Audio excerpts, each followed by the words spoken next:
ترکی، شام، Iran, Iraq, Afghanistan, Azerbaijan, Turkmenistan, Tajikistan, Armenia, Georgia. کبھی ان علاقوں میں ایک ریاست ہوا کرتی تھی جسے تاریخ میں سلجوق سلطنت دی گریٹ سلجوق امپائر کے نام سے یاد کیا جاتا ہے۔ اس ریاست کا پہلا سلطان سلجوق غازی کا پوتا طغرل بے تھا، جس نے 1037 سے 1063 تک سلجوق سلطنت پر حکومت کی۔ چونکہ طغرل بے کا کوئی بیٹا نہیں تھا، اس لیے اس نے پہلے اپنے بھتیجے اور جاغری بے کے بڑے بیٹے ملک سلیمان کو اپنا وارث نامزد کیا۔ ترک روایات میں یہ قانون تھا کہ والد کی وفات کے بعد اس کا بڑا بیٹا اس کی جگہ تخت نشین ہوتا ہے۔ اس لیے سلطان طغرل نے اپنی وفات سے پہلے اپنے بڑے بھتیجے سلیمان کو اپنا جانشین مقرر کیا۔ سلطان طغرل نے روایات کی پاسداری کرتے ہوئے یہ فیصلہ کیا۔ اس کے اس فیصلے نے پوری سلطنت میں ایک مایوسی پھیلا دی، کیونکہ وزراء اور سلجوق سلطنت کے تمام سپاہی الپ ارسلان کو سلجوق سلطنت کا اگلا سلطان سمجھتے تھے۔ وہ اپنی بہادری اور ذہانت کی وجہ سے سلجوق سلطنت کا اگلا سلطان سمجھا جاتا تھا۔ اس لیے طغرل بے کی وفات کے بعد پوری سلطنت میں خانہ جنگی شروع ہو گئی اور سلیمان کے خلاف بغاوت ہو گئی۔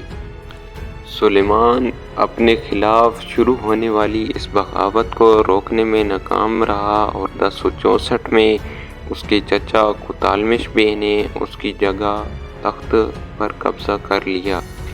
کوتالمش بے چونکہ سلطان طغرل کا چچا زاد بھائی تھا، اس لیے وہ اپنے آپ کو تخت کا وارث سمجھتا تھا۔ اس کے بعد سلیمان کے ایک وزیر عمید الملک نے الپ ارسلان کی طرف خبر بھیجی۔ الپ ارسلان اس وقت ہتال کے امیر اور اپنے چچا موسیٰ یعقوب کے خلاف بغاوت روکنے کی جدوجہد میں لگا ہوا تھا۔ اس نے امیر عمید الملک کی طرف خبر بھیجی کہ وہ رے شہر سے باہر نہ نکلیں۔ اس نے ان کی مدد کے لیے اپنے کمانڈر کی قیادت میں ایک لشکر روانہ کیا، جو اس نے رے کی طرف روانہ کیا۔ لیکن کوتالمش بے اس لشکر کو روکنے میں کامیاب ہو گیا اور اس نے محاصرہ جاری رکھا۔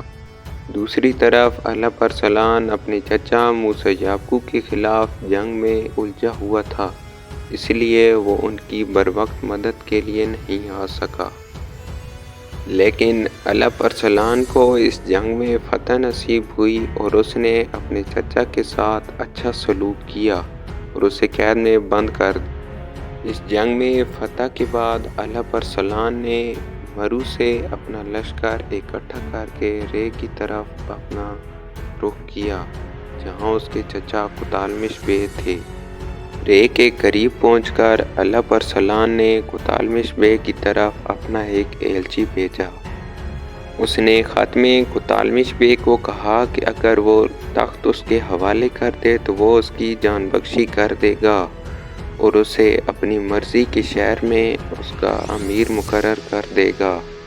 لیکن کوتالمش بے نے اپنی طاقت پر انحصار کرتے ہوئے الپ ارسلان کی یہ آفر ٹھکرا دی اور اس کے خلاف جنگ کرنے پر آمادہ ہو گیا۔ 1064 میں دمیغان کے مقام پر دونوں فوجیں آمنے سامنے ہوئیں۔ کوتالمش بے چونکہ علم نجوم کا ماہر تھا اور وہ ستاروں کا علم بھی رکھتا تھا، اس لیے وہ جنگ سے ایک رات پہلے اس نتیجے پر پہنچا کہ یہ اس جنگ میں اس کو شکست ہو جائے گی، اس لیے اس نے جنگ ملتوی کرنے کو کہا۔ الپ ارسلان اس جنگ کے فوری نتائج چاہتا تھا، اس لیے اس نے جنگ کرنے پر ہی ضد کی۔ دونوں فوجوں میں ایک خونریز لڑائی ہوئی اور اس جنگ میں الپ ارسلان کو فتح نصیب ہوئی، جبکہ کوتالمش بے اس جنگ میں شکست سے دوچار ہوئے اور وہ میدان جنگ سے فرار ہونے میں کامیاب ہو گیا۔ اس جنگ میں کوتالمش بے اور اس کے ساتھ اس کا چھوٹا بھائی رسول تیکن بھی موجود تھا، جبکہ اس کا بیٹا سلیمان شاہ بھی اس جنگ میں شریک تھا۔ کوتالمش بے تھوڑی دور چلنے کے بعد گھوڑے سے گر کر زخمی ہو گیا اور وہ اپنے سپاہیوں سے دور ہو گیا۔ اس کے ساتھ موجود اس کے سپاہیوں نے اسے ایک جھونپڑی میں منتقل کر دیا جہاں اس کی وفات نامعلوم افراد کے ہاتھوں ہوئی۔ جب اس کی لاش اعلیٰ ارسلان کے سامنے لائی گئی تو اس نے سخت غمزدگی کا اظہار کیا اور اس نے حکم دیا کہ اس کی قبر طغرل بیگ کے قبر کے قریب بنائی جائے گی۔ 1064 میں اعلیٰ ارسلان سلجوق سلطنت کا دوسرا سلطان بنا اور اس نے تمام تر بغاوتوں پر قابو پا لیا۔